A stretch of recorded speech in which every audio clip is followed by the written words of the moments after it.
And breaking news from the United States of America. The BBC has just received confirmed reports that the crown jewel facility of the Quantum Corporation has just suffered a catastrophic loss. The Madison Research Facility, located just east of New Haven, Connecticut, engaged with their site administrators in newly obtained classified data called Protocol Salatum, which is the detonation of a 1 megaton nuclear bomb located roughly 1 kilometer underground in the event of a data breach.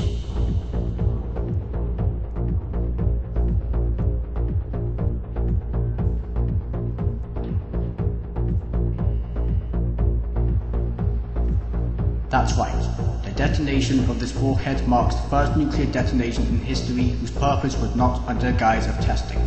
In fact, this detonation marks the first time a nuclear detonation has ever occurred in a densely populated New England region, leaving questions as to the scale of possible ground soil and water contamination.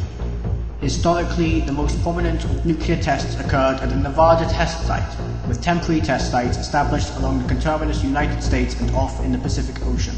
Areas all chosen as they were far from densely populated areas and therefore reduced the chances of civilians contracting illnesses related to testing.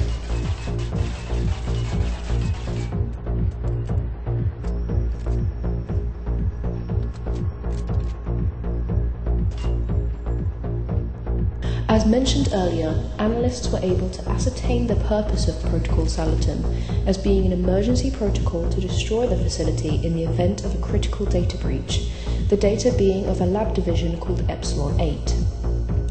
Epsilon 8, per Quantum Corporation's description, is a human biological testing and research lab with the aimed goal of reverse engineering the capabilities of living humans. The BBC has obtained a full trove of documents regarding all of Epsilon 8's operations, who they tested on, and how they operated under the nose of the government.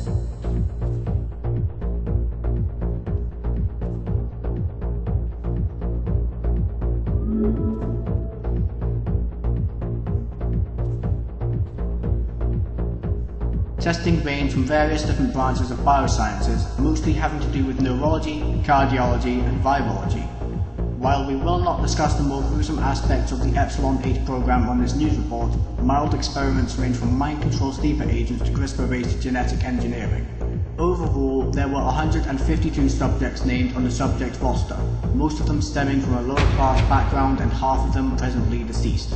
The names of all the Epsilon 8 members were also included in this database, implicating Quantum Corporation CEO James McCarthy and a plethora of staff from the now former Madison Research Center, such as Dr. Martin Miller, Dr. Robert Brenner, and Dr. Helene Kaiser.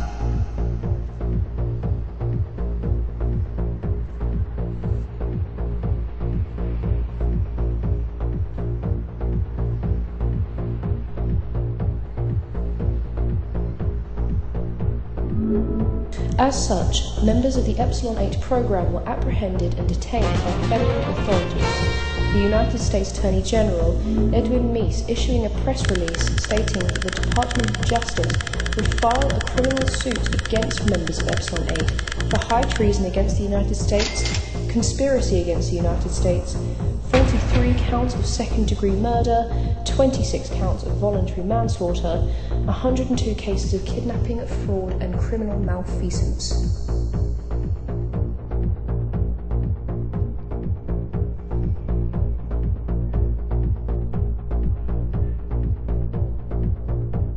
According to sources within the US government, the trial is scheduled to take place next week through the Federal District Court in Connecticut.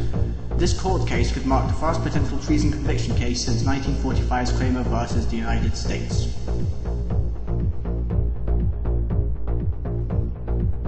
Epsilon 8, according to the database leak, commenced operations around the time the Madison Research Center was built, culminating various different experiments and various staff members, names of whom have all been identified.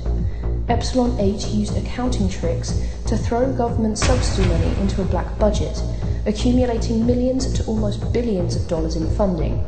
An annual funding sheet dating back to 1972 detailing an exponential growth of program funding.